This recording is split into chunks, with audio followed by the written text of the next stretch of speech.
নির্বাচন করব, এই নিয়ত করেছি। যদি আল্লাহ তাআলা তৌফিক দান করে নির্বাচন করব।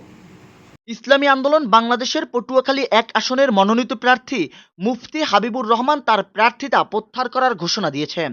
একই সঙ্গে তিনি আসন্ন ত্রয়োদশ জাতীয় সংসদ নির্বাচনে পটুয়াখালী ৪ আসন থেকে প্রতিদ্বন্দ্বিতা করার ইচ্ছা প্রকাশ করেছেন।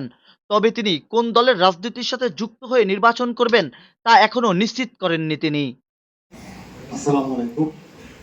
আমি নাহিদুল। সোমবার সন্ধ্যায় পটুয়াখালীর কলাপাড়া প্রেস ক্লাবে আয়োজিত সংবাদ সম্মেলনে এ ঘোষণা দেন তিনি। এ সময় উপস্থিত ছিলেন ইসলামী আন্দোলন কলাপাড়া উপজেলার কমিটি থেকে অব্যাহতি পাওয়া কাউসার, মাওলানা মোহাম্মদ মোস্তাফিজুর রহমান, মোহাম্মদ আসাদুজ্জামান ইউসুফ সহ মুফতি হাবিবুর রহমানের অনুসারীরা।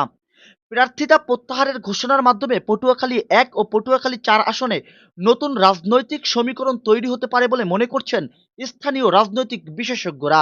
হ্যাঁ, আবার তখন কেন প্রতিবাদ না করে আপনি একাধিক গণমাধ্যম তিনি লিখিত বক্তব্যে হাবিবুর রহমান বলেন, দলীয় সিদ্ধান্ত মোতাবেক তার ইচ্ছা না থাকা সত্ত্বেও পটুয়াখালী ১ আসনে নির্বাচন করার জন্য নির্ধারণ করে দেন।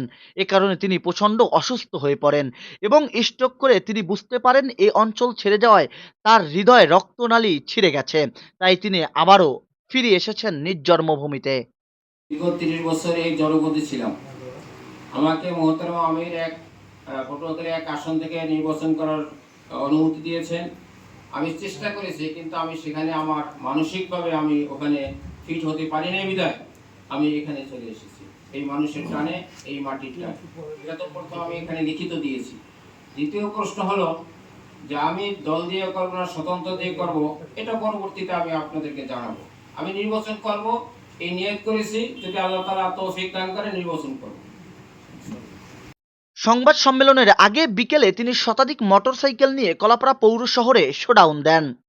জাহিদুল ইসলাম জাহিদ, খবর কুয়াকাটা।